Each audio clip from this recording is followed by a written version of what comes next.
Olá, aluno do sétimo ano. Vamos estar fazendo agora as correções do último tópico que nós vimos, do tópico aí relacionado aos ecossistemas brasileiros e também das alterações no ecossistema. Nós vamos fazer a correção da página 147, 150 e 151. É a parte de sistematizar e refletir, mas todo aquele panorama, que tem questões aí sobre todos esses temas que nós vimos. Então, aproveitem também para tirar as dúvidas, tá? Pois esses assuntos aí vão cair em algumas próximas atividades que vocês estarão fazendo. Então, vamos começar aí com o sistematizar na página 147. Vamos lá? E na primeira questão, nós temos assim: cite exemplos de desastres naturais que podem ser intensificados com o desmatamento e permeabilização do solo. Então, desastres que são naturais, mas podem ser intensificados, pela ação humana, indiretamente pela ação humana. São os deslizamentos de terra e as enchentes, causados quando as pessoas constroem habitações nas encostas ou então quando entope, o escoamento da água, bueiros, e galerias de água que vão levar essa água de volta para o mar. Então, tudo isso aí pode causar sérios problemas. 2. Após observar a imagem ao lado, identifique o desastre ambiental e o seu impacto nos ecossistemas. Então, sobre essa imagem aqui, que desastre ambiental é esse? Então, muito vivenciado aqui na nossa região, principalmente no verão, é a enchente, tá? Tudo isso porque a nossa população, não tem o hábito de fazer o descarte correto do lixo, então muito lixo é jogado nas ruas de forma irregular.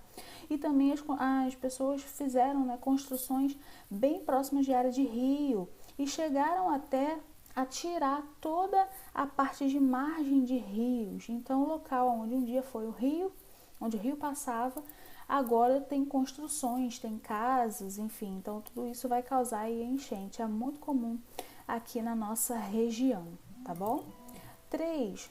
Considerando a imagem ao lado, relacione o aquecimento global, o regime de chuvas e os impactos nos ecossistemas decorrentes do fenômeno apresentado. Então, vocês bem lembram que o aquecimento global, ele é o aumento exagerado da temperatura do planeta, Ele é consequente do efeito estufa. Mas o efeito estufa é natural, é necessário para manter a nossa temperatura. O problema é o descarte do lixo, certo? As queimadas, fora de controle, a poeira, a fumaça que sai pelas chaminés aí das grandes indústrias, causando aí uma grande poluição local. Tudo isso faz com que a temperatura do planeta aumente acima da média. Aí vem o aquecimento global. E o aquecimento global ele vai causar aí um descontrole, no ambiente. Vai aumentar a quantidade de chuvas irregulares em vários locais do mundo.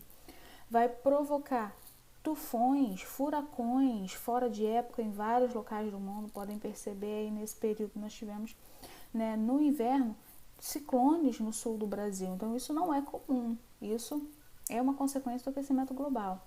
Vai provocar também o derretimento da parte que fica congelada no nosso planeta. Tudo isso vai aumentar o nível dos oceanos. Então, é uma reação em cadeia, Uma coisa vai acontecendo após a outra. E tudo isso, obviamente, vai causar um impacto enorme no ecossistema. Vários ecossistemas vão desaparecer com todos esses acontecimentos. Então, aqui vocês têm um padrão de resposta, tá? Que vocês podem se basear, essa explicação que eu dei, mas o padrão aqui de resposta, O aquecimento global pode alterar o regime de chuvas, provocando chuvas torrenciais, enchentes, deslizamentos, erosão, mais o descontrole aí dos níveis do oceano, derretimento das geleiras. Então, tudo isso vai sim trazer impacto para os ecossistemas e destruí-los, tá? Então, é importante frisar bem que uma coisa está relacionada à outra. Vamos aí à questão 4. Desde o surgimento da humanidade, a caça foi uma atividade costumeira. Por que atualmente ela é proibida no Brasil? A caça só passou a se tornar proibida, pessoal, depois que ela se tornou desenfreada, Depois que as pessoas não tiveram controle da situação e começaram a exterminar os animais, não respeitando o seu período de reprodução, não respeitando o seu período de crescimento, Caçando filhotes. Tudo isso impacta o ambiente, então ela se torna proibida, e não só no Brasil, mas em muitos locais também, tá? Então, aqui nosso padrão de resposta. O ritmo com que o ser humano abate os animais é superior ao de reprodução dessas espécies, impossibilitando retomada do equilíbrio do ecossistema natural. Então, isso aí fez com que a proibição se tornasse muito forte. Vamos ao número 5, observe as duas imagens. Então, aqui na primeira imagem nós temos a poluição acontecendo pela chaminé de uma indústria e na segunda imagem nós temos uma passagem de rio, né, com uma corredeira, uma certa turbulência aqui. Então, vamos ver. Qual é o tipo de poluição que está sendo retratado? Então, nesse caso aqui, dá para ver nitidamente poluição do ar. E aqui, poluição dos rios. Essa espuma branca, né, é um detergente, tá? Que está sendo descartado aí, faz toda essa espuma. Geralmente, o rio não tem espuma dessa forma, tá? B, quais as consequências desse tipo de poluição para os ecossistemas? Né? As consequências são as piores possíveis, né? De exterminação dos animais até doenças, tá? Então, todos esses problemas, eles vão causar aqui em sequência. Superaquecimento, né? Aumento aí do aquecimento através da queima de combustíveis fósseis, altera a composição do ar, causa doenças respiratórias, né? O descarte desse tipo de detergente traz também doenças para a população, para as pessoas que vão fazer o consumo dessa água, traz também diminuição do oxigênio da água e morte aí dos seres vivos que vão ficar relacionados a essa cadeia alimentar aquática, tá? Então são problemas gravíssimos aí relacionados à poluição. 6. Quando uma espécie exótica pode ser considerada invasora? Qual é o impacto das espécies exóticas invasoras? Então, só para a gente relembrar, a espécie invasora, ela não é natural daquele ecossistema. Ela vem de um outro ecossistema e se adapta a esse, né, ou ao ecossistema que ela foi inserida e começa a se proliferar desenfreadamente. O problema está aí. Quando, devido ao descontrole, esse tipo de espécie começa a se reproduzir e causando um equilíbrio aí no ecossistema. Está aqui no nosso padrão de resposta. Quando proliferam descontroladamente devido à falta de predadores, afetam a biodiversidade, desequilibrando os ecossistemas naturais. Então, o problema é justamente esse. 7. Explique a afirmativa. As queimadas e o desmatamento são prejudiciais ao ecossistema como um todo, afetam seres vivos e o solo. E aí, o que vocês acham? Verdade? Tem sentido essa frase? Vamos lá. Sim, né? Então, explicando aqui essa afirmativa.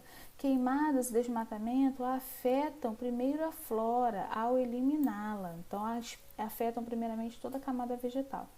E depois os animais que vão perder abrigo, alimento e, por consequência, o solo, né? Depois prejudicam os micro-organismos, né? Tudo isso vai trazer impacto à água e também à regeneração da vegetação. Traz um prejuízo muito grande. 8. Observe a imagem ao lado. Explique o que representa e por que é uma estrutura necessária, né? Essa imagem aqui. Então, o que ela representa? Não sei se vocês conseguiram identificar. Ela é um túnel de passagem de fauna, ou seja, um corredor ecológico, também pode ser chamado dessa forma. Então, as plantas, né, vão fazer com que toda a vegetação que está de um lado consiga chegar até o outro lado. É um corredor ecológico que vai fazer a interação entre as espécies. Por que ela é necessária? Porque liga dois fragmentos de vegetação, uma maneira de reduzir os atropelamentos de animais nas rodovias, tá? Então, os animais, ao invés de passar aqui por cima, tá, e serem atropelados na estrada, eles vão passar aqui por baixo. E a vegetação também vai se estender aqui por baixo. E os animais vão ter um caminho mais seguro para poder passar, tá? Então, essa foi a nossa página 147, com todo o sistematizar. Vamos agora à página 150 e 151, é onde a gente vai revisar todo o conteúdo e entender um pouquinho mais sobre esse assunto, corrigindo o panorama. Chegando aqui à página 150 no panorama, no número 1 nós temos: observe os gráficos a seguir e diferencie os ecossistemas pantaneiro e o pampa quanto ao clima. Então, esse gráfico aqui, não sei se vocês estão bem lembrados, é um gráfico referente à parte de clima, né? E a variação de chuvas e a variação de temperatura também. Então, nesse primeiro gráfico, a gente tem o pampa. E no segundo, nós temos o Pantanal, tá? Então, aqui no Rio Grande do Sul, aqui no Mato Grosso do Sul. Qual é a diferença entre eles? Então, vamos lá. No Pampas, O gráfico da esquerda, o clima é mais úmido, pois as chuvas ocorrem ao longo do ano. Já no Pantanal, os verões são mais chuvosos, tá? A temperatura do Pampa é mais amena, mais fresquinha, né? Tem um friozinho lá. Já no Pantanal, as temperaturas são muito mais altas. Então, durante o ano inteiro, a mínima no Pantanal é 19, mas a mínima no Pampa é 14, às vezes pode chegar até 5 graus. Então, essa variação de temperatura faz bastante diferença aí no ecossistema. Número 2. Identifique na figura ao lado qual ecossistema brasileiro estudado nesse tema pertence cada indivíduo indicado no algarismo relacionado ao mapa. Então, algarismos 1, 2, 3, 4, 5, 6, cada um tem um animal. A qual animal aí pertence esses grupos? Então, vamos lá. 1 é arara na Amazônia. 2 é o lobo-guará ao cerrado. 3 é o tuiuiu no Pantanal. 4 é o tatu no Pampa. 5 é a jiboia na Caatinga. 6 é o mico-leão-dourado na Mata Atlântica. Número 3. Os animais relacionados na questão anterior habitam diversos ecossistemas, no entanto, um deles é endêmico, ou seja, ocorre somente naquele ecossistema. Qual é? Indique que animal é esse. Endêmico é aquele animal que só vai estar em um local, ele não faz essa transição de um local para o outro. Então, será o mico-leão-dourado na Mata Atlântica, ele só fica nessa região, ele não vai para o Cerrado, ele não vai para a Amazônia, ele não vai para o Pampa, ele só fica na região de Mata Atlântica, em todo o litoral. Número 4. A qual ecossistema está relacionado ao período de cheia e vazante? Justifique aí a sua resposta, explicando a relação dos seres vivos com esse fenômeno. Bem fácil, né? Nós estamos falando do Pantanal. Então tá aqui, ecossistema pantaneiro, caracterizado por se tratar de uma região de baixa inclinação, cercada de serras e chapadas. Como eu já falei no vídeo anterior, a região mais baixa aí da América do Sul, por isso que ela enche de forma absurda. No período de chuvas ocorrem as cheias e a água que transborda do rio e lagos é rica em nutrientes, fertiliza o solo do Pantanal. E no período de vazante, né, que é o período de seca, o nível da água reduz gradativamente, restando apenas rios e lagoas permanentes. Mas esse solo que ficou fértil vai favorecer aí o crescimento de outros tipos de plantas. 5. Pesquise na internet a letra da música Asa Branca, de Luiz Gonzaga. Com certeza vocês já devem ter ouvido. Lendo a letra e atentando para a mensagem que os autores querem passar, depois responda às questões. Então, letra A e B. A que ecossistema os autores se referem e depois a música fala de um fenômeno do ecossistema. Qual é e por que ele ocorre? Respondendo aí essa pergunta, no ecossistema é a Caatinga, e o fenômeno é a seca, e ocorre porque o regime de chuvas dessa região é muito baixo, né? Quase não aparece. 6. Compare o Cerrado e a Mata Atlântica quanto à disponibilidade de água e luz solar. Então, a quantidade de água que tem ali, a quantidade de luz, qual é a diferença, qual é a semelhança? Vamos ver. A Mata Atlântica é mais úmida que o Cerrado, pois nela chove mais e há mais vegetação. Então, toda a área que tem mata, gente, sempre vai ser úmida, sempre vai chover muito, tá? Por outro lado, a luz do Cerrado é maior, então o Cerrado recebe mais iluminação, pois as árvores não são tão densas quanto na Mata Atlântica, ou seja, na mata, como as árvores são muito altas, né, a luz do sol não consegue entrar no solo da floresta. Já no Cerrado isso não acontece, o solo fica bem seco, tá? Então não tem umidade. Por isso que é muito mais fácil acontecer uma queimada no Cerrado do que na Mata Atlântica. Questão 7. Em áreas urbanas, qual é a relação da vegetação e a hipermelização do solo com os efeitos das cheias? O que isso tem a ver? Bem, com a vegetação, né, facilita o processo de infiltração da água no solo. Com a hipermeabilização, essa infiltração diminui, isso não é possível. Então, as cheias, né, enchente, acabam acontecendo muito mais. Além disso, o aumento da velocidade do escoamento da água superficial vem de áreas mais altas e assim ela chega em maior quantidade ao canal, tá? Então, esse é um grande problema que a gente enfrenta nas grandes cidades. 8. Leia a frase a seguir. A vegetação é um dos principais componentes do ecossistema. Ela depende de todos os outros para sua manutenção. Você concorda ou discorda dessa afirmação? Escreva aí um texto, né, um parágrafo, 5 linhas, defendendo aí a sua opinião. Então, o que vocês podem escrever, né? Várias coisas. Primeiro, falar sobre a fotossíntese e a produção de oxigênio. Podem falar sobre a polinização e a dispersão de sementes. Pode falar sobre o alimento para os animais e alimento para a gente também, né? Porque nos vegetais nós encontramos alimentos para a nossa sobrevivência. Então, vocês podem escolher aí um desses tópicos, né?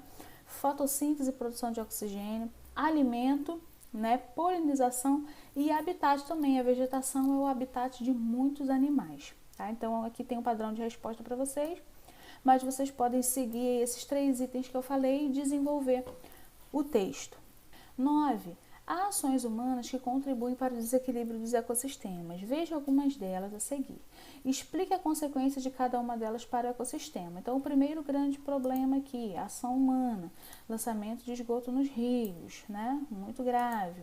Segundo, desmatamento. E o terceiro, consumo excessivo de combustíveis fósseis, né? Aí tem um exemplo, gasolina e diesel. Então, quais são os problemas que eles podem causar, descritos aqui? Então, primeiro, eutrofização, né, diminuição do oxigênio da água, problema aí todo relacionado ao ecossistema aquático, né, inclusive morte dos animais. Depois, nós temos o desmatamento, então, degradação aí do ecossistema, retirada da cobertura vegetal, perda do habitat dos animais, perda de alimento, então, graves problemas também que estão relacionados a ele. E o último, consumo excessivo de combustíveis fósseis. Está todo relacionado à poluição do ar, né? Então, emissão de gases poluentes no ar, tudo isso pode ser respirado pelos seres humanos, aumenta aí a nossa capacidade de desenvolver doenças respiratórias, também traz problema para o efeito estufa, aquecimento global e, por consequência, aí, alterações climáticas. Então, todos esses problemas são muito sérios. 10. Considere as respostas da pergunta anterior.